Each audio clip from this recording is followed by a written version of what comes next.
And here we are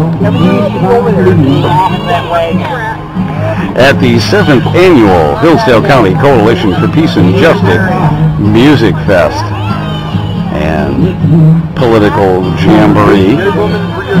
We have a Senate candidate here from the Libertarian Party and lots of people looking. And all sorts of other folks, including musical performances.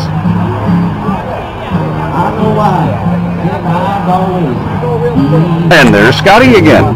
Hi, Scotty. Partisan lines. We'll be talking with Senator Carl Levin about it later this morning, who voted in favor of that legislation. On the line with us right now, somebody who I think has a different point of view. He is the Libertarian Party candidate for the United States Senate, Scotty Boman. Good morning.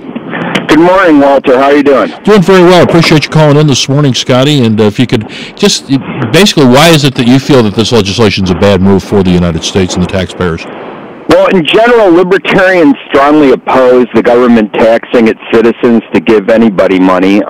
Basically, we may need some taxes at times to take care of the basic functions of the government, but bailing out Wall Street bankers for making poor decisions is not one of those basic functions. What do you see as the alternative? How do we deal with this, with the credit situation? The alternative is, well, people make bad investments. Part of the investment business is you have to assess risks, and if you lose, then you lose. What we're hearing from the financial markets is this situation has already started to dry up the credit markets, so not just the folks on Wall Street are suffering. Hello, I'm Scotty Boman. I'm running for United States Senate. I would very much like to thank the Jackson Chamber of Commerce for, Greater Jackson Chamber of Commerce, for spelling my name correctly. There is no W, and that is true. I'm running as a libertarian because I believe in less government and more individual liberty. That disturbs me the most, that has received the least attention, which is all the more reason for me to bring it forward, is the complete decimation of our civil liberties and the complete ignoring of the Constitution by the politicians in Washington. So I'd say my first priority would be to restore the government, the federal government, because that's the jurisdiction I'm running for, the federal government back to its constitutional limitations. The Constitution was not designed to place restraints on individuals or restraints on what happens internally on states. It was primarily designed to limit the federal government and to limit Congress specifically in many parts, but to limit the federal government and define the limits of all the branches of the government. There's a Bill of Rights that's designed to protect the rights of the individual. That's all been completely put aside in the name of security, and it has not given us any more. Well, because you would vote for the U.S. Senate, it's your chance to tell politicians what kind of change you really believe in. In the first race, you may have voted for what you thought of as lesser of two evils because you were afraid the other candidate would win, and you didn't even really give or prefer a third party. Well, in this case, you didn't know who's going to win, so vote your hopes and not your fears. Libertarians clearly believe in less government power and more individual liberty. If that's the direction you feel our country should go in, then vote Libertarian. Unlike Republicans and Democrats, I support a non-interventionist foreign policy. It means scaling back a global empire that has cost us thousands of lives and trillions of dollars. In front of a group of people that can remember things like, well, when going to the moon was thought of as futuristic rather than something people used to do in ancient times. Yeah. Or, you know, if you remember when we had something called the Cold War, when we actually, Americans were told that we had to fight the Soviet Union because they did horrible, evil things like invade other countries unprovoked, or torture people, or spy on their citizens' own private conversations. Wow. Now, of course, that's the United States of America. Something's happened in those few years, and thinking back, there was a feeling of progress, that somehow we were all moving to some greater state of being, that there was hope for the future, that and that progress almost seemed inevitable, unstoppable. That's gone. And then I think about what kind of things changed back then. And I didn't know about it, but something I was almost completely unaware of that did happen around the time that the change gradually started changing over from a sense of progress to a sense of ever-growing despair and hopelessness to the present situation.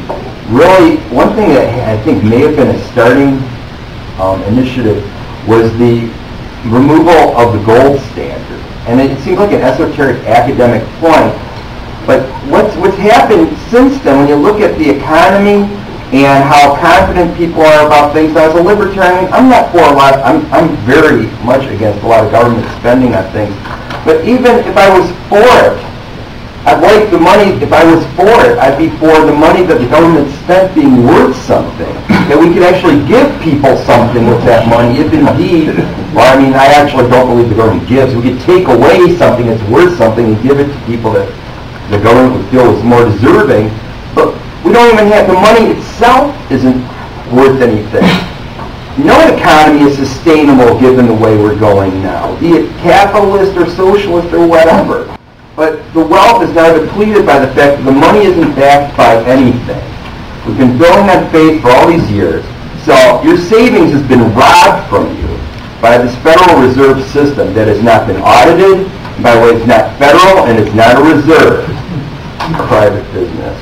I know I did go and visit the Great Campus page, and I do know a lot of you do trust the government with your money. But let me do add that the money that you're going to be trusting them with isn't worth much. I guess it's not really that much harm done.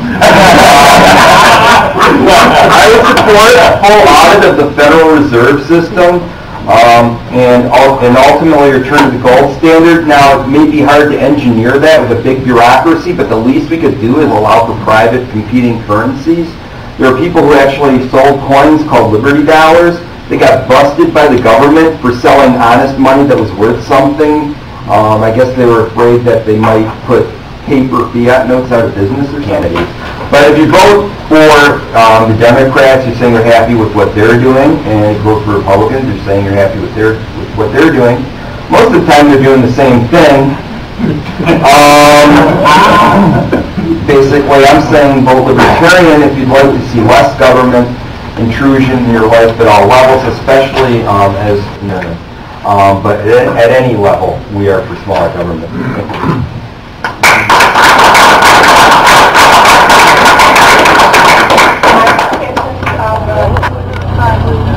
Encourage friends. I think it's almost one of those things where we got to get pitchforks and we got to storm city hall. And I don't mean in a violent way. No, they're balanced. They're balanced. You just got to say enough is enough. Enough is enough. Yes. You know what the sign says? Relax. Scotty Boman. Hi.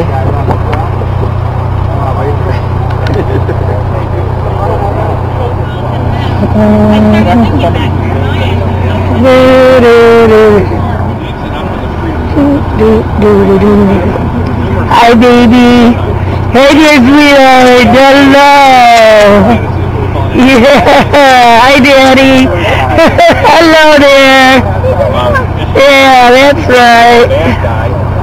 This is just for Scotty.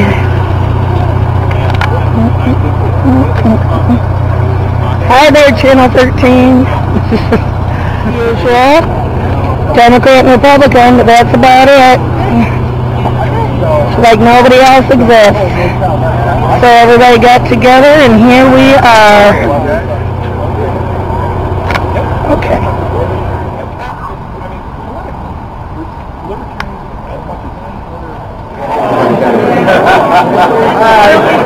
We're on the Jackson at the City Hall.